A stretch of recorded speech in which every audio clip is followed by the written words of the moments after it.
So ayun mga kamotorista, papalitan natin ngayon yung footrest ng backride natin. So makita natin, ayan, sira na. So ayan, pag tinatas natin, babalik na siya.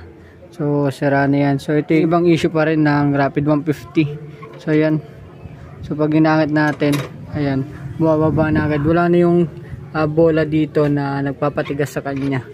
So kaya ngayon, so papalitan natin ito. So footrest, binili natin sa Ivan.ph, yung pangalan ng shop sa Shopee. So kaya ngayon papalitan natin ito ngayon. So binili natin. So sa magtatanong, Ivan.ph, ito yung footrest na to for universal any motorcycle kasi natutwist itong taas na to. So ayan, so pwede natin siyang i-twist kasi ito yung naglalak sa kanya.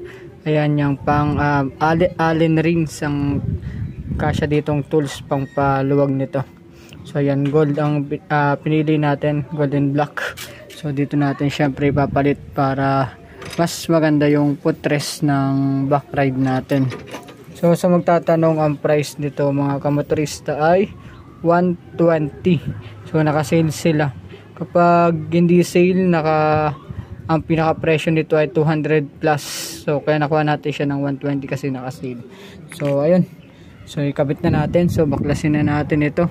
So ayan, natanggal ko na yung una. Ito yung naglalak sa kanya. So ayan, may parang ito wire na naglalak. So dito yan nakalagay yung wire na yan. So dito yung nakalak. So yan, tinanggal ko na. And ngayon hilahin ko na to syempre para mas matanggal na agad. Ayan, pag hinila ko na to, so malalaglag na syempre yan. Ayan, so yan, tanggal na agad.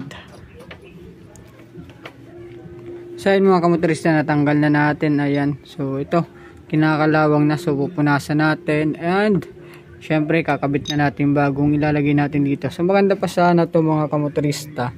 So ang problema, nawala yung bilog na nagpapatigas sa kanya dito. So ayan, dito yung tutusok kasi yung bilog para mag-lock pag inangat natin. So natanggal agad. So para siyang Jolens na maliit.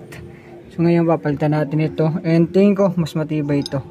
Ayan, so ito tatago muna natin stock kasi sayang. Ayan, ito yun, mga natanggal na natin. So madali lang naman siya ikabit. So ayan, kasi ito lalagay lang din natin panlock sa kanya. Ayan, and syempre ito susukatin natin syempre mabuti. Ayan, para sakto siya dyan sa pagkakalagay. So ayan, update ko yung mga kamotorista kapag nailapat ko na.